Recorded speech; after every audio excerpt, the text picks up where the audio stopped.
The parables of Jesus are some of the most important teachings in the Bible. Rich teaching.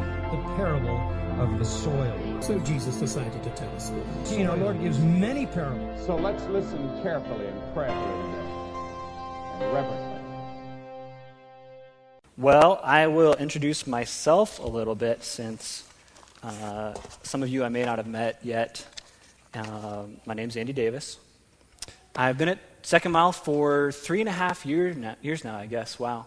And met Sarah here, got married about 1.5 years ago. And I'm in the Air Force. I'm a pilot. That's why Nate was talking about planes. I fly C-130s. They're big planes. They got 4 propellers. You'll see them around here every once in a while. And other than that, I'm from all over the place. And I'll talk about that a little bit more as I go along. One other thing I'd like to share, when I first got to Second Mile, one of the first times I met Chad, we were sitting down and he asked Colin and myself what our spiritual gifts were. He was getting to know us, incorporating us into the church. And the very first thing I told him, I just told him straight out, not teaching, not public speaking. That's not my spiritual gift. So here I am. But to get started with what I want to share tonight, I'm also going to share with you my best fishing story, the best story I've got. And it's not about me. I have really terrible luck fishing since going out with my grandpa as a kid all the way through every attempt. Terrible luck, no luck. I've caught in something maybe that big. But I have witnessed great fishing experiences. And this is from Turkey when I was probably in 2002 or 2003 going out on what they call a blue cruise. And you get on this boat and they go around and they stop at multiple different beaches and you swim and you have a good time. And we were doing one of these, me and some friends, and the captain of the boat was looking around and he gets excited. And he grabs his daughter and they jump in their little motorboat that they've got. You can actually see this one. Oh, that might just be the ramp there. But they had this little motorboat that they jumped in there. And he's up in the front. He's got his harpoon ready to go. And she's in the back. She's got the motor, and he's directing her. And they start moving around the little bay that they're in. And we're all watching, starting to get excited. And finally, they get up close, and then he jabs, and they've got whatever it is that they're hunting. And they just take off. They go down the beach. They come back. They go down again. They go into the shallow water, and there's jets going back from the fish that's in that shallow water there. We can tell it's pretty big now. Finally, they haul it in, and it's this 6-foot-long swordfish that they have caught, and I can't imagine what a great payday that was for them. And the connection here, this happened in Turkey, but I feel like it captures what I picture as the American idea of fishing. You've got this one-on-one struggle. You're reeling them in. They're getting away. It's a battle of wills. It's a battle of wits. And the connection here is that I feel like what I've been processing in the parables has to do with the difference between American fishing and what we've seen in the parables talked about as fishing, what Jesus talks about as fishing. Jesus famously called his disciples to be fishers of men. He talked to Peter and Andrew and called them and said, "You're going to be fishers of men." And what he was calling them to was sharing the gospel, teaching, bringing people to Jesus, to his love. And the picture that he used was fishing. And just like Chad talks about agriculture a lot, all the agricultural metaphors in the Bible, all those things that Jesus uses, I think in the same way with fishing that I at least miss a lot of what he's trying to say there. So I'd like to dig into that a little bit tonight. So I picture the American fishing struggle. Jesus was talking about casting nets out. And thanks. I appreciate it. It's a really basic difference, but it captures what I'd like to share. And I'm definitely not sharing tonight in this area of sharing the gospel from an area of strength. I'm talking from an area of weakness, a place where I'm trying to grow, where I'm trying to develop and learn. So I can't tell you what to do, just what I'm processing, and hopefully that's helpful to you as well. So I'm going to talk about attitude and then talk about three specific behaviors, three specific concrete actions that I'm trying to take that I think flow from that attitude. The parable that's been most powerful for me in this area, we talked about way before Christmas, actually. And it's in Matthew 13:47 was where it starts, and I'm just going to read it. It'll be up on the slides as well. Again, the kingdom of heaven is like a net that was thrown into the sea and gathered fish of every kind. When it was full, men drew it ashore and sat down and sorted the good into containers, but threw away the bad. So it will be at the end of the age. The angels will come out and separate the evil from the righteous and throw them in the fiery furnace. In that place there will be weeping and gnashing of teeth. And then going on, I don't know if we talked about this when we first looked at this parable, but this is at the end of a series of parables where Jesus is talking about the kingdom of heaven. And so he challenges his disciples almost, and it goes on. Jesus says, "Have you understood all these things?" They said to him, "Yes." And he said to them, "Therefore, every scribe who has been trained for the kingdom of heaven is like a master of a house who brings out of his treasure what is new and what is old." And just as an aside, it kind of puzzles me, the disciples' reaction here. He has taught these parables, they're difficult parables, and says, "Hey, are you guys getting this?" "Yeah, we're getting this. We're completely on track." Or maybe they were, I don't know. But it took me a while to really process this. And Jesus in this parable talks about the present time, what's going on with the kingdom of God in the present time, and then in the future, after the judgment day, after Jesus returns, he spells that out as well. And I think in the Message, it describes it even better, that section there. He says, "You see how well every student, well-trained in God's kingdom, is like the owner of a general store who can put his hands on anything you need, old or new, exactly when you need it." And that was very convicting to me to ask myself, am I able to function like this when it comes to the kingdom of God? Am I like the guys in Ace Hardware? When I go there, I'm asking for, I've got this and I've got this, and I want them to be connected, or whatever house project is going on at the time. And they're like, "Okay, aisle 7, I go down the row, and actually I've got a better idea for you. Why don't you try this on aisle 8?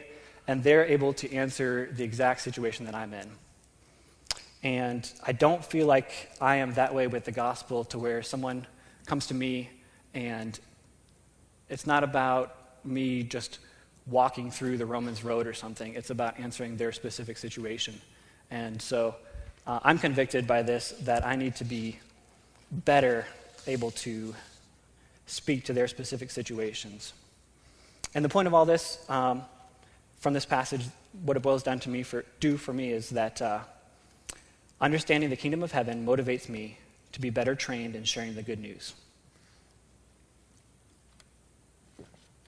And the two questions that I'm working through, asking myself right now are, first off, am I well trained in God's kingdom? And secondly, am I prepared to share the good news in any situation? That same idea, Ace Hardware, am I ready? Digging into that idea of the kingdom of heaven, what this parable is telling us, I want to make a comparison between this parable and one other that precedes it. So in this parable, if you look at it, it talks about the kingdom of heaven. What is it like? It's like a net cast out. It's not like the American idea of fishing, but they're going out there with their boat. They've got their nets. They've mended their nets. They're ready. They toss it out, and they pull in whatever is down there, and they've got it. In another parable earlier in the chapter, it's in Matthew 13:24-30. Jesus again explains the kingdom of heaven. And he tells the story of this guy that plants a field, and his enemies come out there, and they decide to be devious, I guess, and they plant a bunch of weeds in there with the wheat that he's trying to grow. And over time, the servants of this man notice what's going on, and they ask, well, what should we do? We can't really tell the difference between these this wheat that we want to collect and these weeds. And the man says, no, we're just going to wait. We're going to let it all grow. And at the end, we're going to harvest it, and we'll separate it then. And the big takeaway here about the kingdom of heaven, I feel like, has to do with the current time period for me. So we're talking about the kingdom of heaven, what's going to happen after the harvest, what's going to happen after those fish are collected. That's one thing, but also in the current time, what's going on. And to me, what this is saying is you can't really tell from what people are out there. You can't pick and choose, okay, that person could be saved, that person could be saved. And the idea that I'm really thinking through is that the kingdom of heaven is going to be made up of the most unlikely people.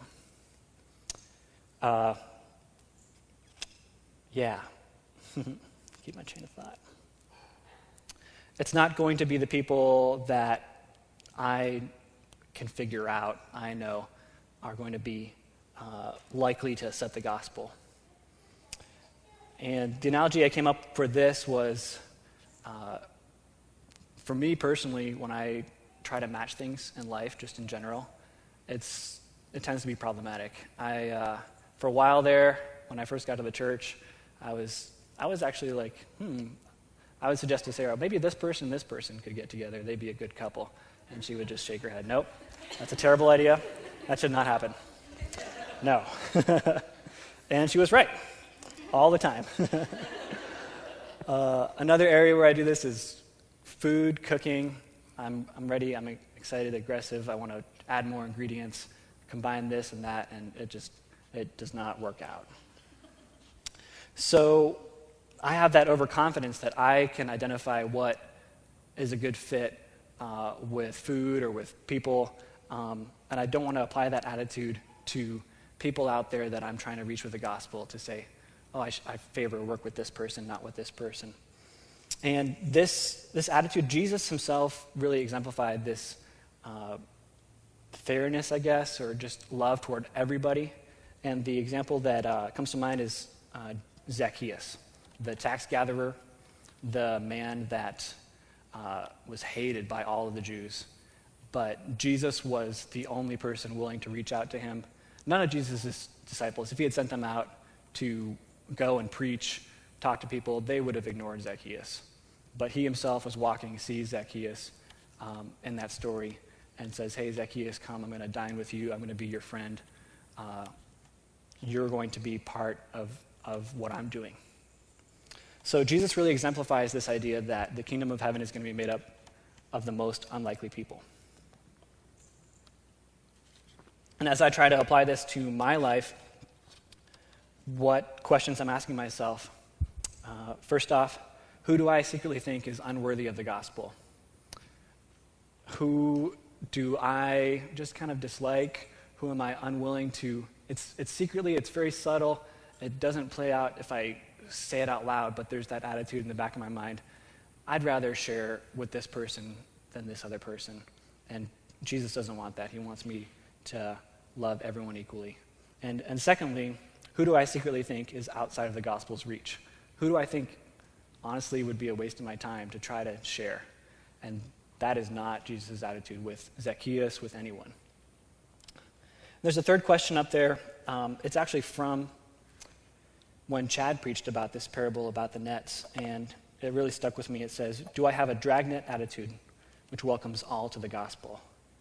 And I think that really captures what I want to change as I interact with people around me, that I want to have much wider attitude of love toward people. And that leads right into the first really practical step that I'm trying to apply in life, and that is listed right here. I want to be open, be honest, and just, it's simple, it's basic, but just tell people I go to church. In daily life, I do that with a few people, but I want to be able to be a lot more proactive and do that with a wider variety of people. And it's just honesty, it's just communicating clearly. This is what, I stole this from Tim Keller. He talks about this just being the very basic step that you take to let people know about God. And in the little that I've applied this, it really has been borne out how it fits with that idea of the kingdom of heaven I've been talking about, because it is the people that I don't expect to have any interest, that I didn't have any plan when I mentioned what I've been doing this weekend, that I was involved in a church activity. But for whatever reason, God is working in their lives, and those are the people that are interested and want to talk about spiritual things. So that's humbling. It reminds me that it's not my show that I'm running here. I'm just working for God. God is working in the hearts of people, and I need to fall back with trust on him. And there's a proverb that really captures this that I wanted to read real quick. It's from Proverbs 3, 5, and 6. Trust in the Lord with all your heart, and do not lean on your own understanding. And that just spells out that attitude.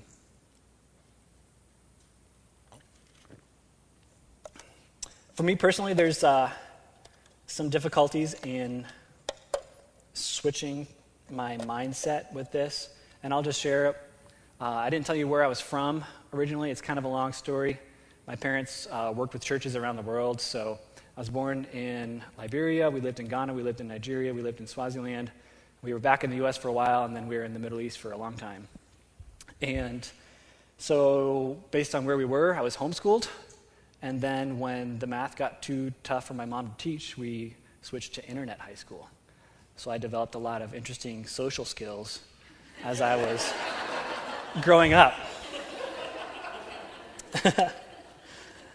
And one of the nicest compliments I've ever received was from this girl. She said, I never would have guessed that you were homeschooled. And she clarified right away. That was a compliment, just so you know. But growing up that way, these third culture kids, a lot of times what we do, we do get pretty good at blending in, just going with the flow, and not really expressing those differences that we have. I think when I came back to the U.S., I got really good with, especially movies and bands. People would be talking about movies or bands, and if they didn't ask me directly, have you seen the movie The Rock? No, I haven't. Well, I'm just going to play along, talk about it, be involved in the conversation, act like I know what's going on. So for me in this area, it's definitely, my default setting is to go with the flow and not to step out and express a difference that, hey, it's really basic, but just express that difference that I go to church. I liked what Peter shared from 2 Timothy 1:7 a couple weeks ago. It addresses this just directly. It says, the Spirit God gave us does not make us timid, but gives us power, love, and self-discipline. And those are three just key things to develop that courage, develop that difference in your life. God's power, God's self-discipline, and God's love, all of those supply that strength for you to do that. And this applies even more as you talk about moving to more difficult conversations. And I liked how Tim Keller broke it down again in having these conversations. So this is my second action point that I'm trying to develop. Once again, I said be open, be honest. That's the background, that's the base. But moving into more difficult conversations, let people know that I'm a Christian and that it means something to me. Still really simple. Still, I'm a Christian. For me personally, at work, there's been some frustrating things happening, some issues I'm trying to work through. And one thing that's been helping me is going back home and reading the Psalms. That's a huge encouragement. And that's all it has to be. It doesn't have to be the entire gospel in one sitting, that you're just sitting down and talking to someone and you just go through it all and just explain everything.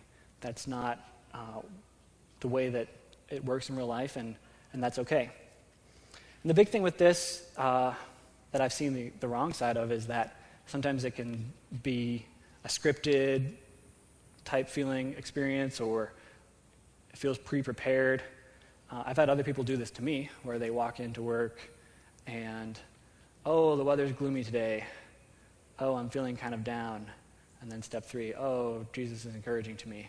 And it's just obvious. And it feels manipulative. So I think the way to get around this is just to be honest to the depth of conversation you're having at that moment. So seek out deep conversations with people, and then if you're already having a deep conversation, that's where you can speak at this level about spiritual things.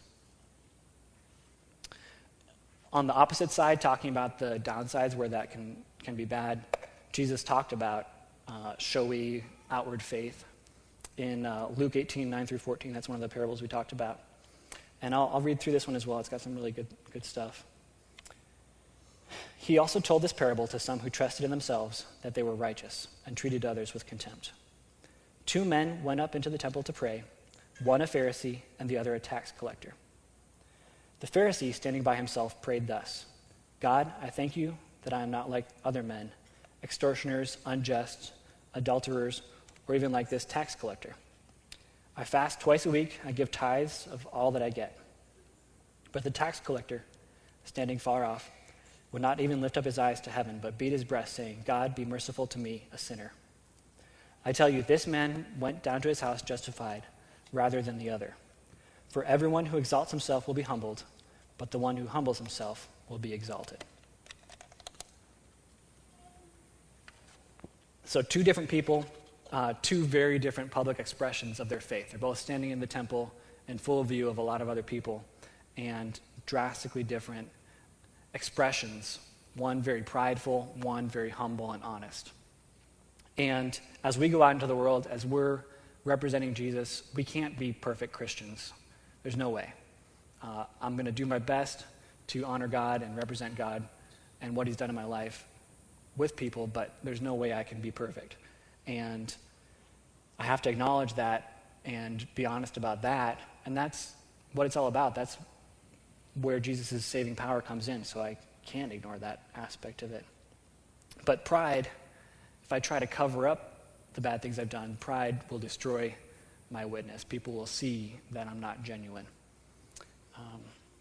But also pride can be very sneaky, and I had an interesting experience with this last year when I was in Little Rock. I was with the Air Force doing some flying training out there, and between the base and the city, there's a highway I would drive up and down, and there are these giant billboards for this church called That Church. And I took one look at it, and I immediately judged them and said, that is super tacky. That is gimmicky. What are they doing? I bet they don't have any substance at that church.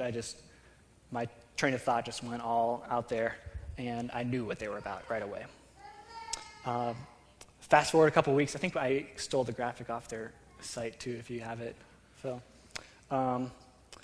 But fast forward a couple weeks, and I'm driving with a friend that's there at training with me, and it's Sunday. I pick him up, drive him to get his car, and just talking about what we did. Like I talked about in that previous habit, just sharing honestly what's going on. I went to church that morning, and he says, oh, yeah, I saw those billboards for That Church on the highway.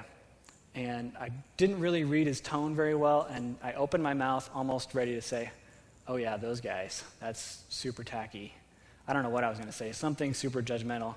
And I kept my mouth closed just long enough for him to say, yeah, I'm kind of interested in going and checking out that church. Oh, okay. All right. Yeah, I would love to go check out that church with you. That church. Yes, that church. So it was just scary how close just that little bit of judgmental attitude came up in conversation and almost translated in turning off someone from going to church, being involved in something to do with Jesus. So, yeah, scary, just that small gap, just that little bit of lack of love, lack of understanding for other people, other Christians out there. So it reminds me again and again of the importance of walking in the Holy Spirit on and on and on every day. And the question that I'm thinking through in this area is just, can I explain to people with an attitude of love why I live my life differently because of Jesus?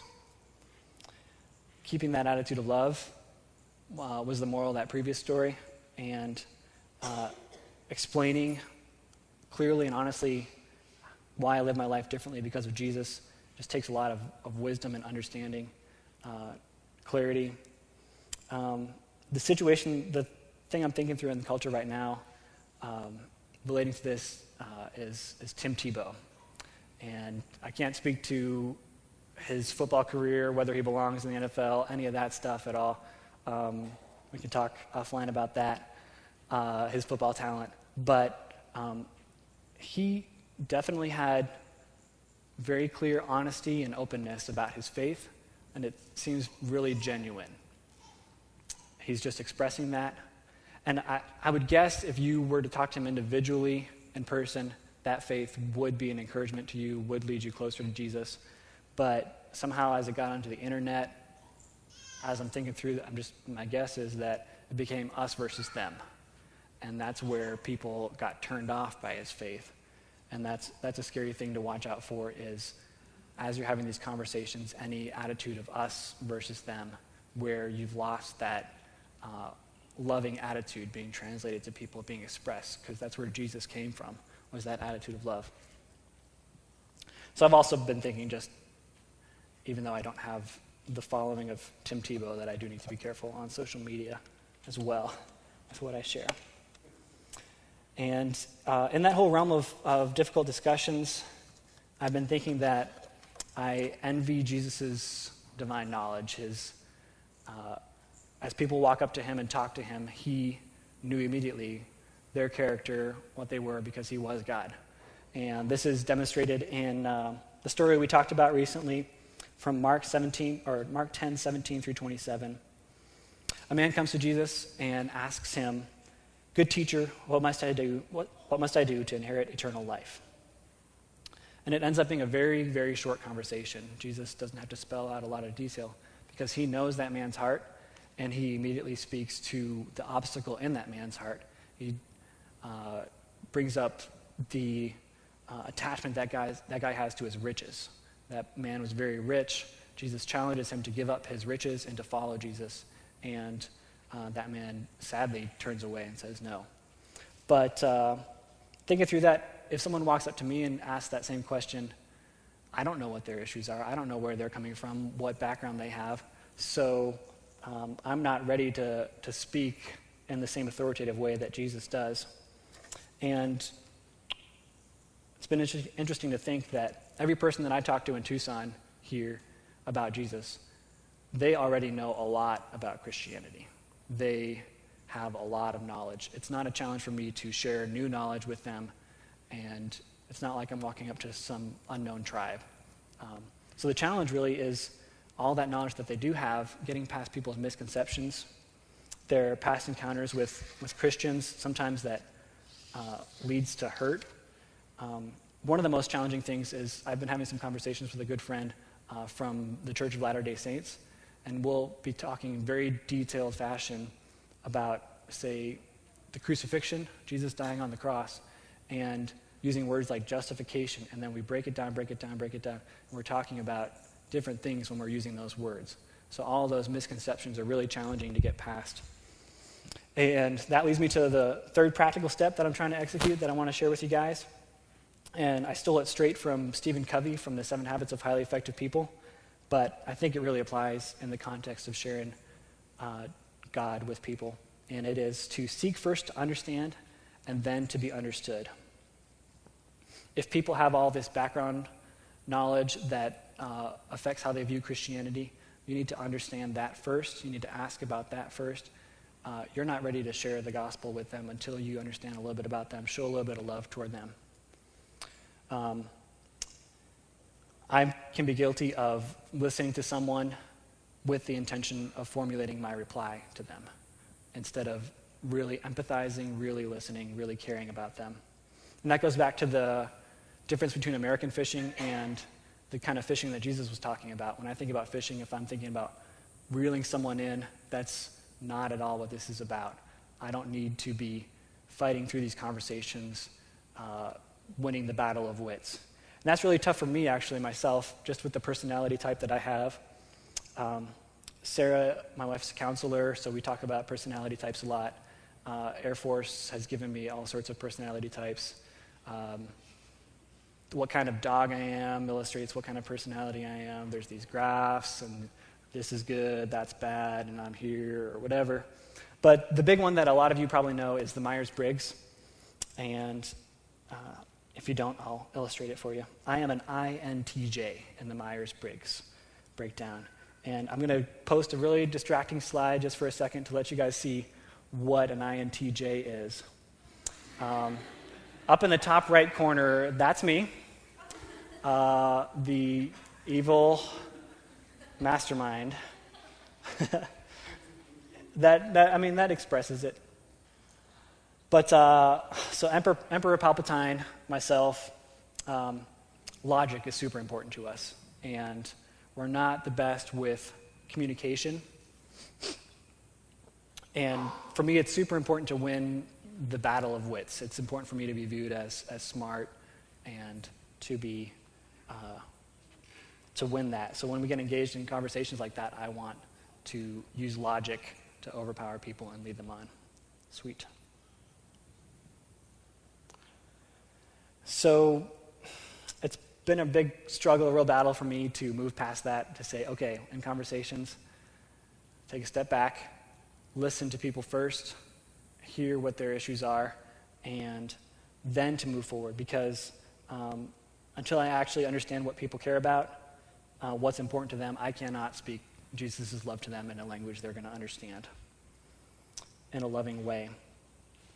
And the biblical illustration of this, I think there's some good precedent for this, a good example of this in Acts. In Acts 17:23.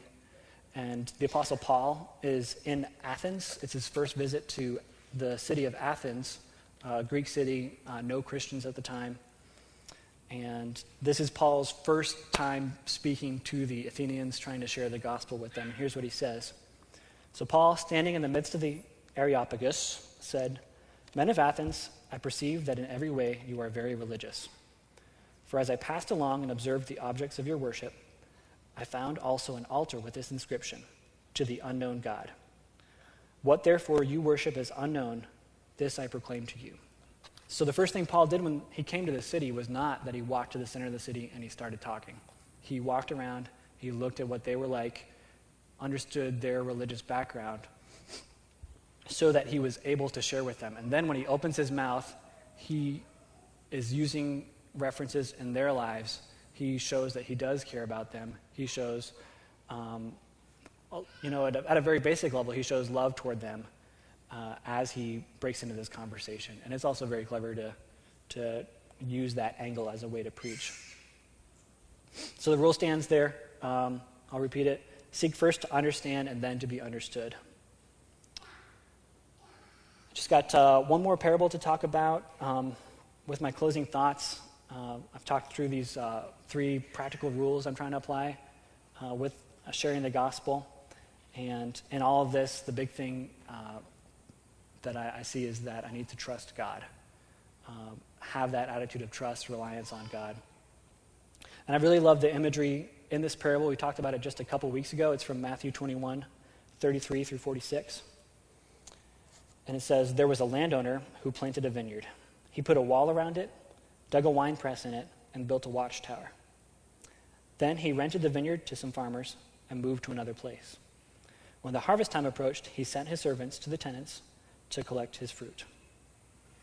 The parable goes on to talk about how those tenants weren't willing to give the landowner his share of the fruit, and they end up killing the servants, killing the landowner's son, and it's a illustration of the people of Israel not being willing to follow God and bear fruit.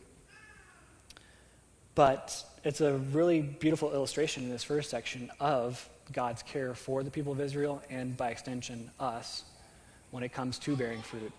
God, or in this story, the landowner does everything that those tenants need. He has planted the vineyard, first of all, built a wall around it, dug the wine press. He's built this watchtower. They just have to walk in and care for it, and it's going to grow. It's going to bear fruit. He has done everything that they need. And in the same way, God has done everything that I need for me to bear fruit in my life. He has provided his love for me. He's cared for me. He, as we talked about in those earlier verses, provides me with strength and encouragement. So this parable convicts me that I kind of don't have an excuse, that God, and I'm encouraged too, that I can go out there trusting God and share with people. So I'm still working through all this, but I'm practicing telling people just that I go to church in casual conversation, working on when the conversation is right to just step forward and share, well, I'm a Christian and this is one thing that is an impact on me right now. And then as those conversations get deeper and deeper, just to seek first to understand and then to be understood. I've got one more verse of encouragement along that idea of trusting God that I'd like to share with you tonight. It's from 1 Peter 1:3, and it says, "His divine power has granted to us all things that pertain to life and godliness through the knowledge of him who called us to his own glory and excellence.